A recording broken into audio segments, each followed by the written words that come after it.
안녕하세요. 안녕하세요. 오늘 저희 또 한화 예배 오신 여러분도 환영합니다. 오늘이 환영합니다. 벌써 4월 10일입니다. 예, 4월 10일이에요. 근데 미드웨스트 라지 저희 있는 데는 아직도 좀 추운데 그래도 꽃이 한두 개 폈어요. 예. 봄이 조금씩 오고 있습니다. 이곳 예. 시카고에도. 근데 이번 주간이 저희가 고난 주간으로 지키는 그런 교회의 굉장히 중요한 절기이죠. 그렇습니다. 예수님께서 십자가에 돌아가시는 주입니다. 그래서 예. 이번 금요일이 성금요일 그 순환 예배를 교회에서 많이 드리죠. 예수님의 고난을 예. 기념하면서 굿 프라이데이 예배가 있고 또 이번 한 주간 동안 그래서 매일매일 저희들이 예수님 같이 고난을 좀 기도하고 생각하고 예수님의 예. 고난에 대해서 묵상하고 좀 그런 시간을 그 희생에 가지면 대해서 좋겠습니다. 감사하고 그런 시간을 갖습니다. 오는 기도하고 주일 다음 주일이 또 예. 부활절이고 그래서 오늘 이제 말씀도 예수님의 죽음에 대해서 저희도 좀 묵상해 보는 또 그런 말씀을 듣겠는데요. 오늘 여기 또 처음에 예. 잠깐 저희가 생각하고 싶은 말씀 예. 어떤 말씀입니까? 시편 27편 말씀인데요. 예, 먼저 저희- 제가 읽겠습니다. 이게 예. 컴퓨터가 자꾸 꺼지니까 제가 말씀부터 먼저 읽도록 하겠습니다. 시편 27편 10절 말씀. 여호와는 나의 빛이요 나의 구원이시니 내가 누구를 두려워하리요. 주의 얼굴을 내게서 숨기지 마시고 주의 종을 노하여 버리지 마소서. 주는 나의 도움이 되셨나이다. 나의 구원의 하나님이시여 나를 버리지 말고 떠나지 마옵소서. 내 부모는 나를 버렸으나 여호와는 나를 영접하시리이다. 아멘. 예, 다윗 왕이 하나님께 하는 고백입니다. 절대 하나님은 저를 버리지 마십시오. 남들이 다 버려도 나의 부모마저 나를 버려도 꼭 하나님은 나의 구원의 하나님이 되시고 나의 도움이 되시니까 저를 지켜주십시오라고 기도하는 그런 장면인데요. 참 그것을 보면은 다윗의 하나님에 대한 신뢰, 하나님을 얼마나 가깝게 느꼈는지 그것을 참 볼 수가 있습니다. 근데 저희가 사역을 하다 보면은요, 정말 하나님을 신뢰하는 게 너무너무 힘든 분들이 많이 있습니다. 특히 부모님들에 대해서 좀 상처를 받았거나 그런 분들이 하나님 아버지에 대해서도 신뢰하기가 힘든데요. 사실 한국에서도 보면은 예. 많은 청년들이 아버지와의 관계가 좋지 않죠. 그래가지고 하나님 아버지 이러면은 아유 나는 뭐 우리 아버지 생각하면은 뭐 하나님 아버지도 정이 떨어진다. 막 그렇게 정말 예. 심각하게 고민하고 그것 때문에 힘들어하고 그런 우리 그런 분들이 형제 많이 자매들이 있습니다. 많이 있습니다. 근데 제가 아는 이 자매님은요, 대만에서 지금 태어나고 자라나고 나중에 유학을 미국으로 온 그런 분인데요. 이분이 한 8살 때쯤인가 어머님이 가족을 다 버리고 떠나셨어요. 다른 분하고 네, 살고 예, 그래서 아이들이 4명이나 됐었는데 다 버리고 갔기 때문에 어머님한테 버림받은 상처가 굉장히 깊습니다.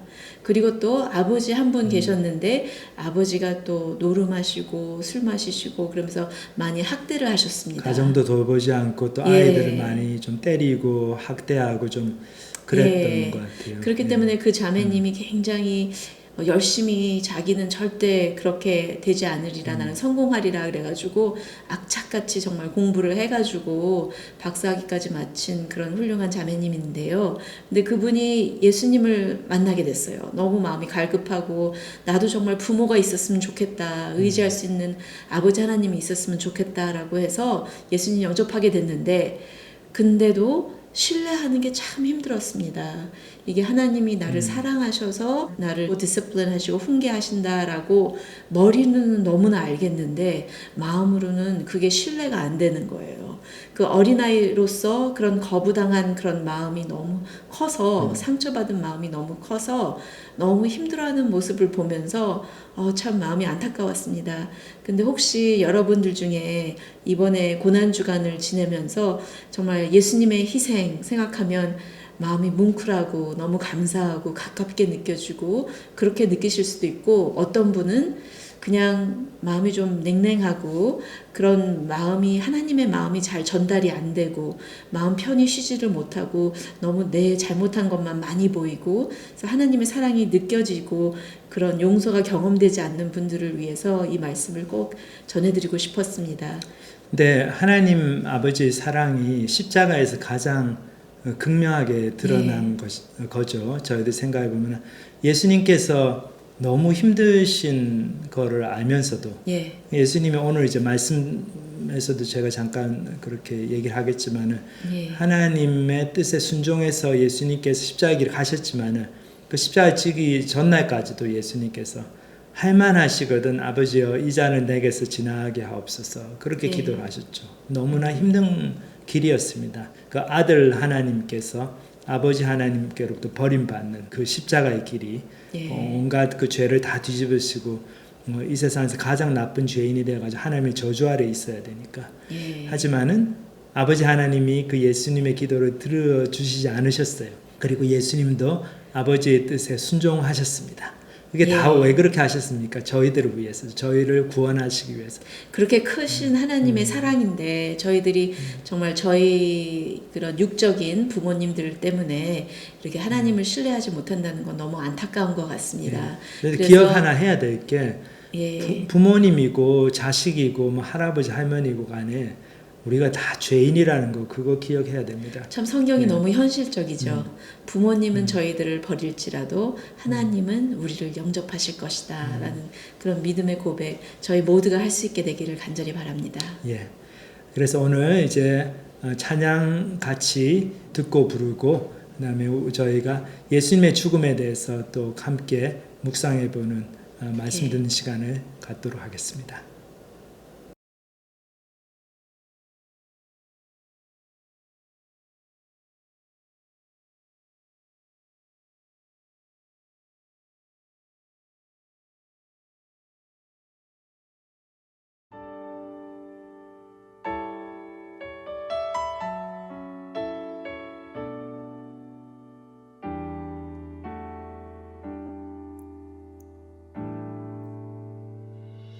내 모습 이대로 사랑하시네 연약한 그대로 사랑하시네 나의 모든 발걸음 주가 하시나니 날 인도하소서 내 모습 이대로 사랑하시네 연약한 그대로 사랑하시네 나의 모든 발걸음 주가 하시나니 날 인도하소서 주의 날개 아래 거하는 것 주의 임재 안에 거하는 것 나의 가장 큰 소망 나의 가장 큰 은혜 주와 함께 동행하느니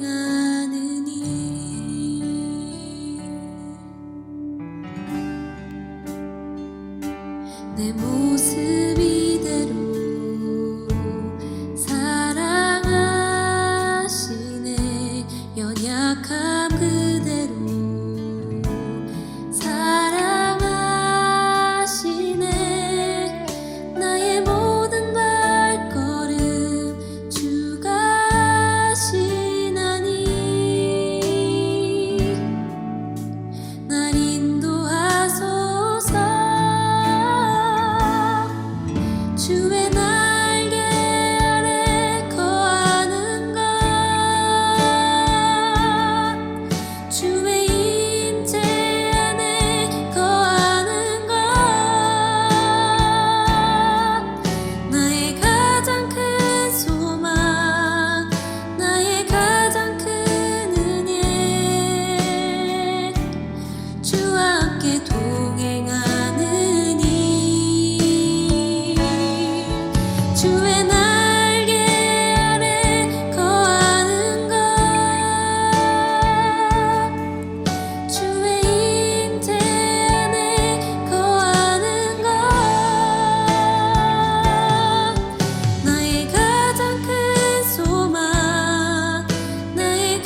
이제 오늘 주일을 시작으로 해서 다음 한 주간 동안 이제 예수님께서 사실 십자가에 못 박히시기 전에 보내시는 마지막 한 주간입니다.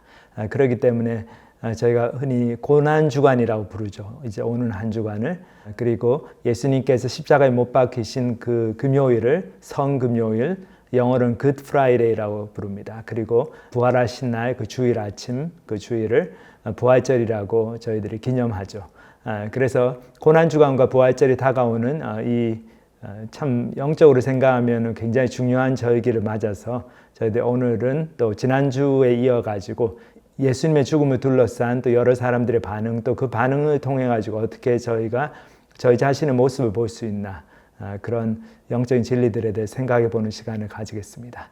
저희들 사실 예수님의 죽음을 생각해 보면은 예수님이 참 돌아가셔서는 안 되는 분이었는데 굉장히 억울한 죽음을 죽으셨습니다. 참 그렇게 돌아가시기도 너무 힘든데 너무나 억울하게 말도 안 되는 이유로 잘못된 방법을 통해 가지고 날치기 법정의 그 판결을 받아 가지고 또 로마 총독 빌라도에게 갔는데 그 빌라도가 또 겁이 많아 가지고 비겁하게 예수님이 무죄하다는 걸 알면서도 그 예수님에 대한 사형을 언도하고 십자가형에 처하도록 예수님을 내어줍니다. 근데 이 예수님의 죽음을 둘러싼 여러 인물들, 관련된 인물들의 모습을 보면서 저희들이 참 그 속에서 참 아이러니컬하게도 저희 자신이 죄된 모습을 볼 수 있고 또 이것 때문에 이 죄악된 모습 때문에 예수님이 오셔서 하나님의 아들이 오셔서 십자가에서 돌아가실 수밖에 없었구나. 참 우리 죄가 이렇게 크구나. 다른 방법으로는 해결될 수가 없구나. 그래서 하나님의 아들이 오셔서 십자가에서 죽으심을 통해서만이 우리의 죄가 용서함이 되고 구원의 길이 열리는구나. 그것을 참 깊이 깨달을 수 있는 그런 기회가 됩니다. 그래서 오늘 또 이제 하나님 말씀 잠깐 예수님의 죽음과 관련해서 어떤 인물들이 예수님의 죽음에 기여했나 그 여러 드라마들에 대해서 잠깐 살펴보도록 하겠습니다. 저희 예수님의 죽음에 관한 인물들을 생각해 보면은요, 여러 사람들이 기여를 했지만 결국 이제 로마 총독 빌라도가 마지막으로 사형 언도를 했지만 가장 극렬하게 그 예수님을 죽이고자 했고 그리고 그걸 위해서 음모를 꾸미고 여러 가지 시도를 하고 그리고 빌라도를 위협하기까지 하면서 결국 십자가 처형을 이루어내는 그 그룹은 바로 유대 종교 지도자들이었습니다. 굉장히 안타까운 현실이죠. 유대의 종교 지도자들을 하면은 자타가 공인한 가장 경건한 사람들, 어쨌거나 저쨌거나 참 종교적으로 존경받는 그런 위치에 있는 사람들인데 이 사람들이 예수님하고 사이가 굉장히 나빴습니다. 근데 참 재밌는 게 이 유대의 종교 지도자들이라고 하는 사람들을 살펴보면은요, 그 안에 또 여러 그룹이 있습니다. 첫 번째 이제 바리새인들이 있죠. 바리새인들은 가장 종교적으로 도덕적으로 존경받는 인물들이었습니다. 이 사람들은 그 구약 성경에 나오는 에스라, 느헤미야, 그 구약의 마지막 한 기원전 한 400년, 500년 그 당시에 살았던 그 하나님의 선지자들, 율법학자 이런 사람들이죠. 이 사람들의 후예들입니다. 그래서 굉장히 하나님 율법을 지키려고 애를 많이 쓰고 순수하게 시작을 했어요. 처음에는. 근데 이 사람들이 이제 나중에 하나님의 율법을 지키는 것 그리고 그걸 통해서 사람들로부터 존경받는 것 그것에 굉장히 맛이 들어가지고 이제 그것을 좋아하면서 자기들이 받는 존경과 명예 그것에 좀 도취가 되었다고 할까요? 그래서 굉장히 자기들이 경건한 사람이라고 생각하고 하나님께서 자기들의 삶을 기뻐하신다고 생각하고 그래서 자기들의 그 속에 마음속에 돌아가는 죄악된 모습을 보지 못하는 그런 참 영적으로 눈먼 그런 삶을 살았습니다. 어쨌거나 그렇지만은 이 바리새인들은 굉장히 율법을 충실히 지키려고 애를 썼던 사람들이에요. 그래서 이 바리새인 그룹 중에서 또 좀 똑똑하고 성경 공부를 더 많이 하고 이런 사람들이 이제 서기관과 율법학자 이런 직업을 갖게 되었습니다. 서기관들은 이제 구약 성경을 이제 필사했던 사람들이 손으로 베꼈던 사람들인데 그 당시에는 그런 컴퓨터나 인쇄술이 발달되지 않았기 때문에 성경을 여러 카피를 만들려면은 손으로 이렇게 필사를 해야 됐죠. 베껴야 됐습니다. 근데 성경을 그렇게 잘 베끼려면은 실수 없이 하려면은 그 구약 성경에 대해서 굉장히 지식이 많은 그런 학자들이 해야 됐죠. 그렇기 때문에 이 서기관들이라는 사람들은 사실상 구약 성경에 정통한 신학자들입니다. 그리고 그 중에서 특별히 이제 성경을 필사하는 일을 하지 않고 율법을 공부하고 또 율법을 어떻게 지키는 것이 바른가 그것에 연구하는 분들은 이제 율법학자들로 이렇게 또 칭함을 받았죠. 그래서 서기관과 율법학자들 이런 그룹이 있었고 이 사람들은 아마도 바리새인들 출신들이 많았을 것 같아요. 근데 또 하나 여기 보면 제사장 그룹이 있습니다. 제사장 그룹은 이제 주로 사두개인이라 불리는 종파에 속한 그룹인데 이 사람들은 사실 원래는 정통 그 제사장 그룹이 될 수가 없는 사람들이었어요. 원래 하나님께서 구약성경에 보면은 그 아론의 후손들, 결국 이제 레위 자손들의 후손을 통해 가지고 그 제사장 임무가 다 수행되도록 그렇게 하셨는데 이제 나중에 뭐 이스라엘이 다 망하고 이스라엘과 유다가 제국들에 의해서 이렇게 멸망을 당하고 이제 막 성전도 파괴되고 이제 그러니까 그 와중에서 나중에 헬라 제국의 통치 아래 있을 때 이 돈 많은 유대인들이 그 제사장 그 직분을 삽니다.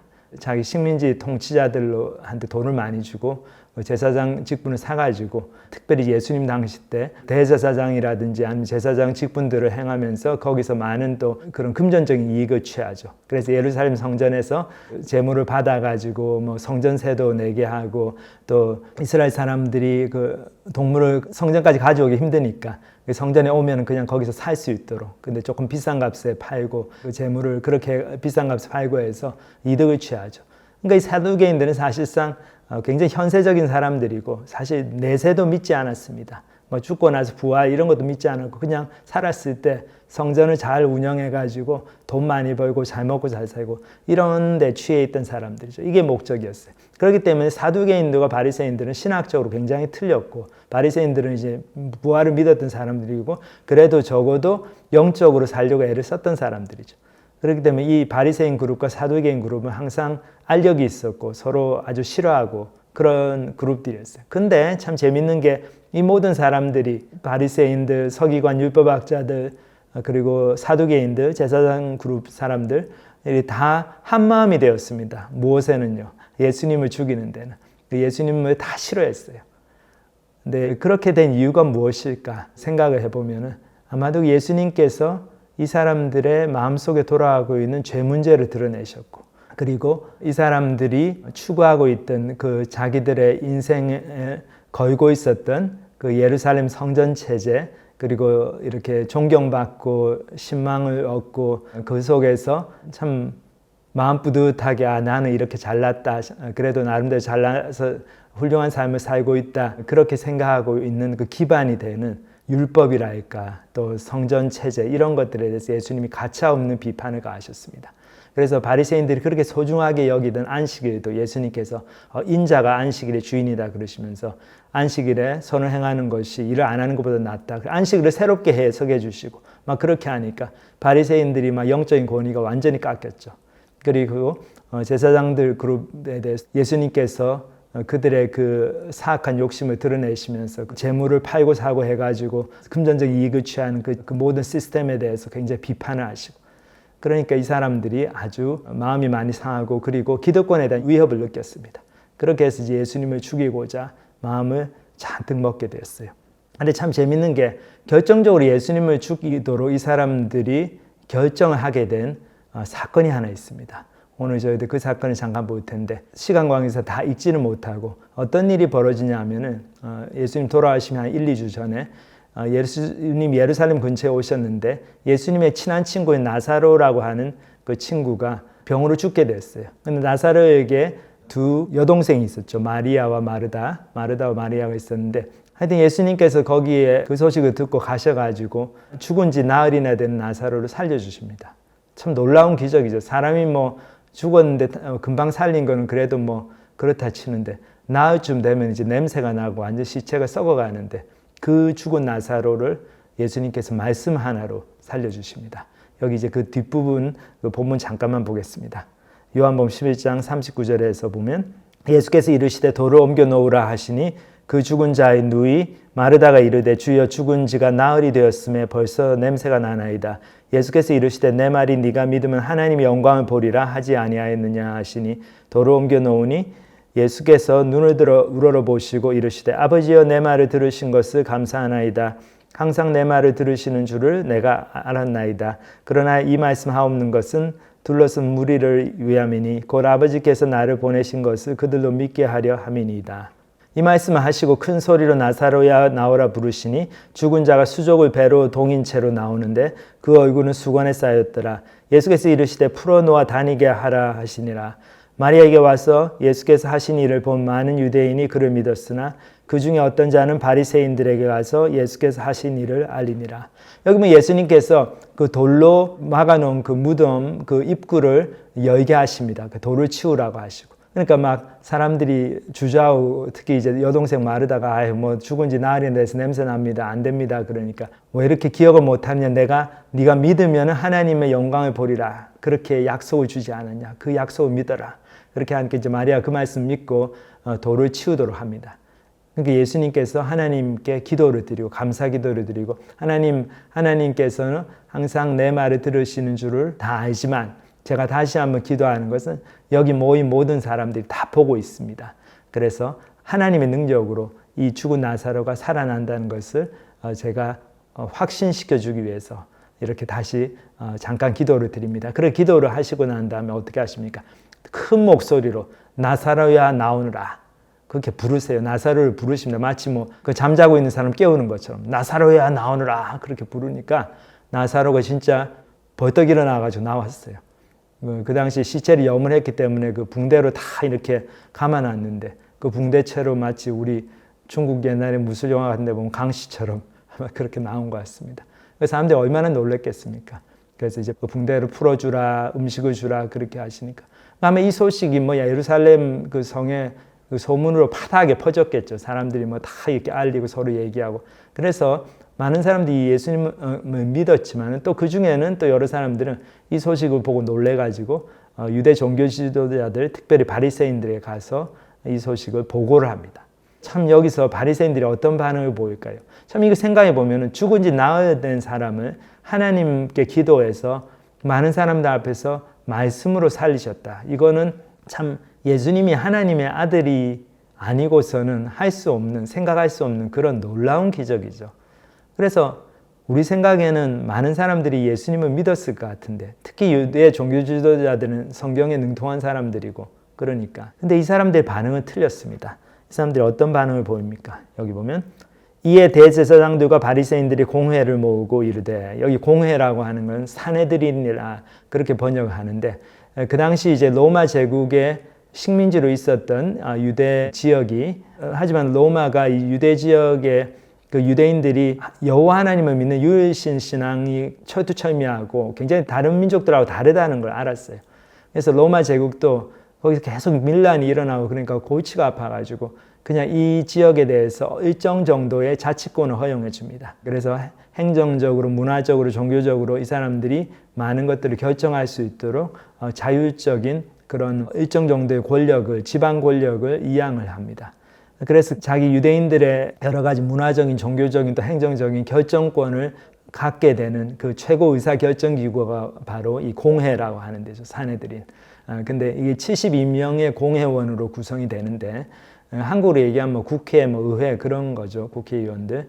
근데 이 72명들이 다 보면은 아까 말씀드린 그 바리새파, 사두개파, 제사장 그룹, 서기관, 율법학자들 이런 사람들로 구성이 되어 있습니다. 그렇기 때문에 저희들이 이제 그 그룹들을 다 총칭해 가지고 유대의 종교 지도자들이다. 공회의 회원들, 산헤드린을 구성하고 있는 사람들 이제 그렇게 지칭을 하는 거죠. 그래서 공회를 모아 가지고 이 예수님께서 나사로를 살리신 사건에 대해서 집중적으로 논의를 합니다. 근데 이 반응이 어떻습니까? 여기 보면 이 사람이 많은 표적을 행하니 우리가 어떻게 하겠느냐. 만일 그를 이대로 두면 모든 사람이 그를 믿을 것이요. 그리고 로마인들이 와서 우리 땅과 민족을 빼앗아 가리라 하니 그 중에 한 사람 그 해의 대제사장인 가야바가 그들에게 말하되 너희가 아무것도 알지 못하는도다. 한 사람이 백성을 위하여 죽어서 온 민족이 망하지 않게 되는 것이 너희에게 유익한 줄을 생각하지 아니하는도다 하였으니. 자, 여기 보면은 이 사람들이 예수님의 그 놀라운 기적의 그 중요성을 인정을 합니다. 그래서 이런 얘기를 하죠. 이 사람이 예수가 많은 표적을 행하니 우리가 어떻게 하겠느냐. 만약 그를 이대로 두면 모든 사람이 그를 믿을 것이요. 거기까지는 좋아요. 모든 사람이 예수님이 하나님의 아들이라는 것을 믿을 거라는 거죠. 그리고 자기들도 믿어야죠. 이렇게 놀라운 움직일 수 없는 그런 증거들이 보여지고 하는데, 근데 이 사람들은 거기서 좀 이렇게 삐딱선을 땁니다. 다른 생각을 해요. 어떤 생각을 합니까? 그리고 로마인들이 와서 우리 땅과 민족을 빼앗아 가리라 하리니. 그러니까 우리가 이렇게 다 예수를 믿고 예수님을 쫓아가고 그러면은 이 예수가 아마 정치적인 메시아가 돼가지고 밀란이 일어나고 로마에 반대하는 그런 반란을 일으키고, 그래서 로마 군대가 와서 우리를 다 싹쓸이 해버릴 거다. 그래서 우리는 다 죽을 거다. 그렇게 생각을 합니다. 그러니까 이거는 무엇을 보여줍니까?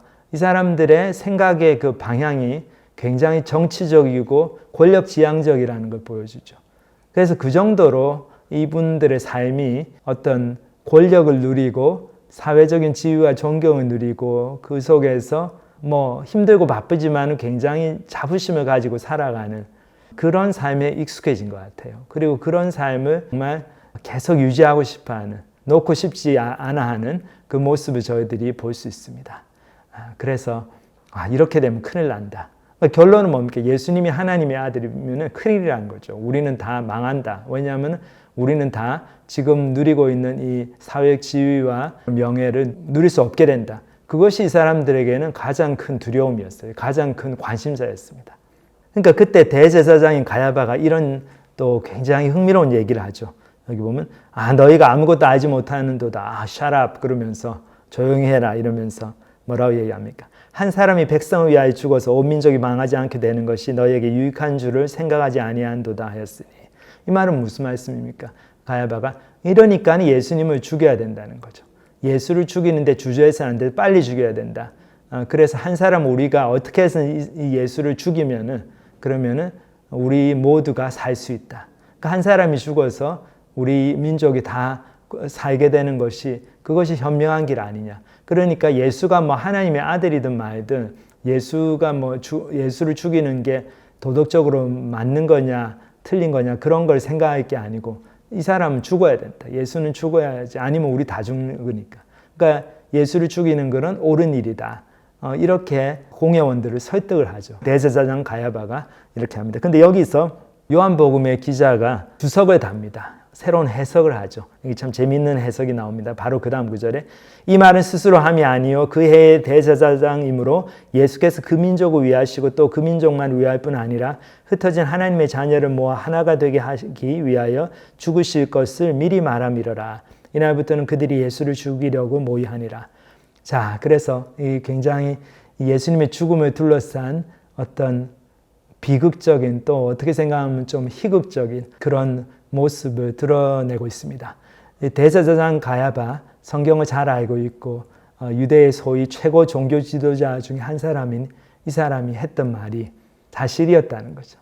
그런데 이 사람은 자기의 유익을 구하기 위해서 이런 말을 했죠. 자기가 예수를 죽이는 걸 정당하기 위해서 우리가 예수를 죽이지 않으면 우리가 다 죽는다. 예수 한 사람이 죽음으로써 우리 민족이 다 살 수 있다. 로마의 군대가 쳐들어오지 않게 된다. 그런 뜻으로 얘기했는데, 근데 사실 이 사람이 했던 말에 그 결론은 맞죠. 그래서 요한복음 기자는 어떻게 얘기합니까?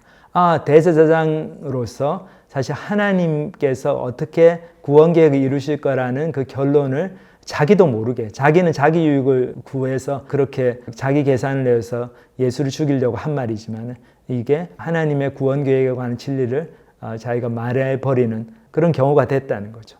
예수님께서 정말로 억울하시지만은 죽어야 됐다. 근데 예수님의 죽음을 통해서 이스라엘 백성들에게 구원의 길이 열리고 이스라엘 백성뿐만 아니라 우리 모두에게 구원의 길이 열리고 그렇기 때문에 예수님은 억울하지만 죽으셔야 됐다. 참 이런 걸 생각해 보면은 이 하나님의 구원 계획이 참 놀랍습니다. 이 하나님의 경륜이 참 심오하죠. 이 보면 우리가 너무나 죄인이고 하나님을 막 반대하고 여기 보면 종교 지도자들이 예수님을 너무 미워하고 그래서 죽이려고 하고 근데 그 와중에서도 하나님은 이 악한 사람들의 그 악한 계획을까지도 이용을 하셔서 다 하나님의 섭리 가운데 조율을 하셔가지고 하나님의 구원 계획을 이루어내십니다. 그렇기 때문에 우리에게 참으로 소망이 있습니다. 이 땅에서는 악한 사람들이 잘 되는 것 같고 악이 승리하는 것 같고 그렇게 보일 때가 많아요. 그리고 정직하게 살고 하나님 뜻대로 살고 이런 거는 어리석은 것 같고 그렇게 살면 다 쫄딱 망할 것 같고 그리고 하나님이 하나도 나타나셔 도와주는 것도 없는 것 같고 예수님도 그냥 돌아가셨잖아요. 하나님이 안 도와주셨거든요. 살려주지 않았습니다. 십자가 죽음을 면하게 안 하셨죠. 하지만 그 속에서 하나님은 하나님의 일을 이루고 계셨습니다. 이 모든 인간들의 악을 다 이용하셔가지고 다 조율하셔서 모든 것을 합력하여 선을 이루신다. 로마서 8장 28절에 보면 그런 말씀을 사도 바울 선생님이 하고 있는데, 하나님은 하나님을 사랑하는 자들을 위해서 모든 것을 합력하여 선을 이루시고 하나님의 구원 계획조차도 이렇게 악한 제사장, 종교 지도자들의 그런 계획들을 다 품으시면서 그 계획들 속에서 하나님의 아들의 그 죽음을, 그 대속의 죽음을 이루어내십니다. 참 얼마나 하나님의 지혜가 오묘한지. 그리고 그것 때문에 저희들이 정말 힘들고 낙심된 상황 속에서도 하나님을 붙들 수가 있습니다. 하나님께 소망을 여전히 둘 수가 있는 것입니다. 자, 그렇게 되고 나서 이제 예수님께서 굉장히 직접적으로 여기 보면은 구체적으로 지명수배가 되십니다. 그 다음 구절 보면, 그러므로 예수께서 다시 유대인 가운데 드러나게 다니지 아니하시고 거기를 떠나 빈들 가까운 곳인 에브라임이라는 동네에 가서 제자들과 함께 거기 머무르시니라. 유대인의 유월절이 가까움에 많은 사람이 자기를 성결하게 하기 위하여 유월절 전에 시골에서 예루살렘으로 올라갔더니 그들이 예수를 찾으며 성전에 서서 서로 말하되 너희 생각에는 어떠하냐? 그가 명절에 오지 아니하겠느냐 하니, 이는 대제사장들과 바리새인들이 누구든지 예수 있는 곳을 알거든 신고하여 잡게 하라 명령하였음이러라. 자, 여기 보면 이제 대제사장들, 바리새인들, 유대 종교 지도자들이 예수님을 다 지명수배하고 예수님을 잡으려고 혈안이 되어 있는 그런 모습을 볼 수 있습니다. 근데 그거를 다 알면서도 예수님께서 예루살렘 성으로 들어오신 거죠. 죽으러 들어오셨습니다. 왜 그렇게 하셨습니까? 우리를 너무 사랑하시기 때문에, 그리고 하나님의 뜻에 순종하시기 위해서 그렇게 하셨죠. 그래서 전국적으로 저희들이 생각해 보면은 예수님을 죽인 데 공헌한 사람들, 구체적으로 유대 종교 지도자들이 넘버원이고 제일 1등 공신이죠. 이 사람들이 진짜 모든 것을 다 했죠. 하지만 또 가룟 유다도 있었습니다. 가룟 유다가 그 예수님께서 숨어 있던 그 비밀 장소를 알려주죠. 이 종교 지도자들에게 은 30개를 받고. 근데 가룟 유다도 어떻습니까? 예수님께 대해 실망한 거죠. 자기는 예수님이 이스라엘의 정치적인 메시아가 되어가지고 이스라엘을 로마로부터 해방시킬 줄 알았는데, 그리고 유대 종교 지도자들을 다 물리치고 이 사람들 다 그냥 이렇게 파이어 시켜버리고 새로운 개혁을 하실 줄 알았는데 그런 것도 하나도 안 하시고 그냥 예루살렘 성에 들어오셔가지고 마리아가 부어주는 옥합이나 받고 계시고, 그러니까 가룟 유다가 좀 황당했을 것 같아요. 그래서 예수님을 배신하기로 결정을 합니다. 그리고 가룟 유다도 어떻습니까? 자기 생각이 있었고 자기가 예수님에 관한 기대가 있었는데 그 기대와 자기 생각이 예수님이 부합을 안 해주니까 예수님께 등을 돌리는 거죠. 그리고 유대 종교 지도자들은 더더구나 말할 것도 없고, 이들 중에 특히 바리새인들은 굉장히 종교적으로 경건하려고 애를 쓰던 사람들이기 때문에 예수님께서 처음 나타날 사역하실 때는 예수님하고 친하게 지내려고 그랬어요. 그리고 자기들 생각에는 예수님이 자기들을 알아줄 줄 알았어요. 자기들이 이만큼 노력하고 이만큼 유대 사회를 종교적으로 경건하게 유지하려고 노력하고 그런 거를 예수님이 알아주실 줄 알았는데, 예수님이 그러지는 않고 사람들 다 있는 데서 막 회칠한 무덤이라 그러고 너희들 다 위선자다라고 그러고 그렇게 말씀하시니까 자기들의 생각에 맞지가 않았죠. 자기들은 예수가 정말 메시아면 이럴 거라고 생각했는데, 자기들을 인정해주고 자기들과 함께 동역을 할 거로 생각했는데, 예수님이 이렇게 자기들 면박을 주고 창피를 주고 사람들 앞에서 망신을 주고 자기들 속에 있는 죄를 드러내니까 너무나 속이 상하고 화가 났습니다. 마음에 큰 상처와 그 분노를 느낀 거죠. 그리고 군중들도 어땠습니까? 예수님이 예루살렘 성에 입성하실 때는 그냥 막 종려나무 가지를 들고 막 호산나 하면서 다윗의 아들 메시아로 오시는 우리 예수님 환영합니다 막 그랬는데, 예수님이 나중에 빌라도의 그 고문을 받아가지고 처참한 모습으로 무기력하게 로마 병정들에게 고통받는 모습을 보면서 예수님이 자기 생각들하고는 틀리다. 이 예수가 메시아가 아닌가 보다. 저렇게 무기력하게 얻어 터지는 메시아가 어디 있느냐. 그러면서 예수님께 또 등을 돌리고 유대 종교 지도자들이 선동하는 대로 따라갑니다. 그래서 다 함께 거기에 동조해서 예수님을 십자가에 못 박혀 죽이자고 계속 죽이라고 빌라도를 협박을 하고 압박을 넣죠. 데모를 합니다. 그러니까 빌라도 총독도 정말 예수님이 잘못한 거 하나도 없다는 거 알지만 이 사람도 어떻습니까? 예수가 자기 생각대로 움직여주지 않고 또 사람들이 자기 생각대로 움직여주지 않으니까 그냥 타협을 해버리죠. 왜냐하면 자기 자리를 지키는 게 제일 중요하니까. 그러니까 결론적으로 어떻습니까? 이 모든 사람들이 결국 예수님을 죽이는데 동의를 하게 된 게 예수님이 자기 생각대로 움직여주지 않는 것. 나는 하나님의 아들이 이렇게 할 줄 알았는데, 이렇게 나한테 해줄 줄 알았는데 그렇게 안 해주신다. 하나님의 아들이 오니까 뭐가 잘 될 줄 알았는데, 우리가 나라가 독립이 되고 융성할 줄 알았는데 이거는 뭐 더 혼란만 생기고 이러다가 내 직장만 잃게 되고 내 사업 망하게 되고 뭐 하는 일마다 안 되게 되고 그러니까 예수님을 배척하게 되는 거죠. 예수님을 거부하게 되는 거죠. 예수님이 메시아라는 것을 믿지 않게 되는 거죠. 결국 하나님의 뜻이 저희한테 올 때 저희가 그 하나님이 원하시는 것하고 내가 하고 싶어 하는 것하고 맞지 않을 때 우리가 어떻게 하느냐. 우리가 하나님 뜻에 순종할 것인가. 아니면 내가 내 뜻을 고집하면서 하나님이 내 뜻대로 해달라고 막 그렇게 우기고 또 그게 안 먹혀 들어가면은 하나님 말고 딴 사람 없어 그러고 다른 곳으로 다른 신을 찾아가지고 다른 세상적인 권력이나 돈이나 그런 것들을 쫓아가지 않는가. 결국 그거에 따라 가지고 우리의 하나님과의 관계가 결정이 됩니다. 결국 예수님을 십자가에서 죽인 사람들, 그 사람들의 그 무리에 저희들도 다 포함이 되는 거죠. 저희가 거기 있었으면 아마 똑같이 했을 것 같아요. 저희도 똑같이 유대 종교 지도자들처럼 저희의 기득권을 누리기 위해 가지고 예수님이 협조 안 해주니까 예수님이 그걸 위협을 하니까 예수님 죽이려고 했고, 가룟 유다처럼 예수님이 자기 뜻대로 정치적 메시아가 되지 않으니까 또 예수님 따라가서 자기가 원했던 것을 얻지 못하니까 예수님을 배신하게 되고, 그리고 군중들도 그랬고 총독 빌라도도 그랬고 저희도 그렇게 되는 거죠. 그것이 바로 죄의 본질입니다.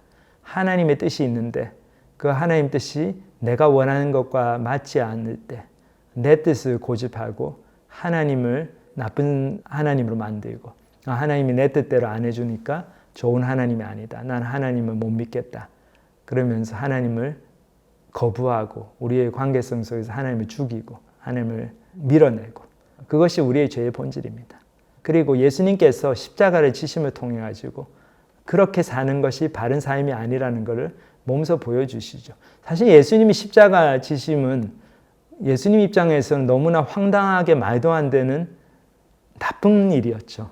하나님의 아들 하나님과 그런 완벽한 사랑의 관계를 누리고 있는 분이 왜 세상 죄를 다 뒤집으시고 천추에 죽일 그런 죄인이 돼가지고 십자가에서 하나님 저주 아래 그렇게 오랜 시간 동안 보내셔야 됐습니까? 그건 말이 안 되는 거죠. 근데 말이 안 되는 요구가, 말이 안 되는 현실이 하나님의 뜻이었습니다. 아버지의 뜻이었어요. 왜냐하면 그 길밖에는 우리의 구원이 없기 때문에. 예수님께서 그 뜻을 알았을 때 어떻게 하셨습니까? 굉장히 힘들었지만 순종하셨죠. 쉽지 않았습니다. 그렇기 때문에 겟세마네에서 그 예수님 십자가에 지시기 전날 밤에 이렇게 기도하셨죠. 여기 마태복음 보면 이에 예수께서 제자들과 함께 겟세마네라 하는 곳에 이르러 제자들에게 이르시되 내가 저기 가서 기도할 동안에 너희는 여기 앉아 있으라 하시고 베드로와 세베대의 두 아들을 데리고 가실새 고민하고 슬퍼하사 이에 말씀하시되 내 마음이 매우 고민하여 죽게 되었으니 너희는 여기 머물러 나와 함께 깨어 있으라 하시고 조금 나아가서 얼굴을 땅에 대시고 엎드려 기도하여 이르시되 내 아버지여 만일 할만하시거든 이 잔을 내게서 지나가게 하옵소서. 그러나 나의 원대로 마시옵고 아버지의 원대로 하옵소서 하시고, 이 기도가 힘들었습니다. 예수님 이 고난의 잔, 하나님께로부터 완벽하게 분리되는 이 잔을 너무 마시는 게 힘드셨죠. 그래서 할만하시거든 이 고난의 잔을, 십자가의 잔을 내게서 지나가게 하옵소서. 하지만 어떻습니까? 예수님은 끝에는 그러나 나의 원대로 마옵시고 아버지의 원대로 되기를 원하나이다. 그런 기도를 하십니다. 그렇기 때문에 예수님 밤새도록 이 기도를 하셨고 힘들었지만 이 기도를 통해서 순종하셨습니다. 순종하셨기 때문에 하나님의 뜻이 나타났고 우리에게 구원이 왔고 결국은 어떻습니까? 예수님도 우리를 보시면서 기뻐하시고 참 우리에 대한 사랑을 이렇게 확인해 주시고 하나님의 뜻은 항상 선하십니다. 그것이 그 뜻을 이루는 과정에는 많은 희생이 요구가 되기도 하고 많은 상처가 생기기도 하고 많은 것을 잃어버리는 것 같고 많은 실망을 경험하게 되고 그런 것 같지만 그렇습니다. 그런 것 같은 게 아니고 하지만 결국에는 어떻습니까? 하나님의 뜻이 이 땅에 이루어질 때 하나님의 뜻이 나의 순종을 통해서 이루어질 때 그것은 좋은 것입니다. 그래서 그것은 우리가 정말 상상도 못하는 놀라운 축복을 우리 자신뿐만 아니라 우리 후대에 그리고 우리 주위에 있는 사람들에게 가져옵니다. 그래서 이번 고난주간을 맞이해서 나의 뜻을 하나님 앞에 고집하는 것이 아니라 정말 실망이 되고 낙심이 되고 괴롭고 그리고 객관적으로 봤을 때 안 좋은 일들이 생기고 괴롭고 그래도 하나님의 뜻이 이루어지기를 원합니다. 내 뜻을 내려놓겠습니다. 그렇게 하나님의 뜻에 순종하겠다는 저희들이 기도를 드리고 그런 마음으로 저희들이 하루하루를 살아가면 저희의 삶이 얼마가 남아있던 간에 저희의 삶을 통해서 하나님께서 영광 받으시고 하나님의 놀라운 선하신 그 구원의 계획 그리고 은혜의 통로가 그 은혜의 축복이 저희 가운데 나타나게 될 줄 믿습니다. 같이 기도하시겠습니다.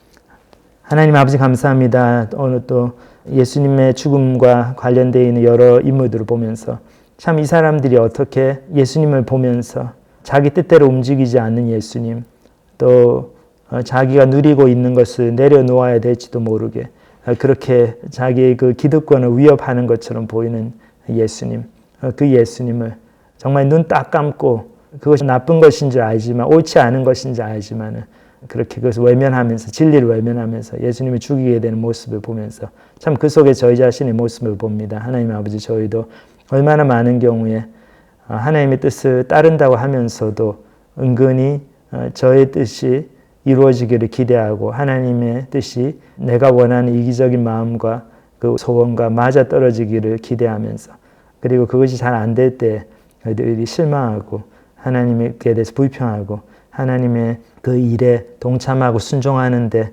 주저하는 참 그런 모습들이 얼마나 많은지요. 저희들 그 모습들을 생각하면서 회개합니다. 이번 고난주간에 정말 저희들 예수님께서 그렇게 내 원대로 마옵시고 아버지의 원대로 되기를 원하나이다. 그렇게 정말 처절하게 기도하시면서 당신의 원하심을 내려놓고 아버지의 원하심을 온몸으로 받아들이신 그 모습을 묵상하면서 저희도 저희 삶 가운데서 아프고 고통스럽고 실망스러운 부분들 정말 마음으로 다 받아들이고 정말 내 원대로가 아니고 아버지의 뜻, 아버지의 소원이 이루어지기를 원하나이다. 그렇게 하나님의 소원을 저희 삶에 전적으로 받아들이고 순종하는 그런 결단을 하고 그런 삶을 살 수 있도록 축복하여 주시옵소서. 그것을 통해서 저희의 삶에 하나님의 놀라운 구원 계획 그리고 참 은혜의 축복이 넘치는 그런 경험이 할 수 있도록 인도하여 주시옵소서. 감사를 드립니다. 예수님의 이름으로 기도합니다. 아멘.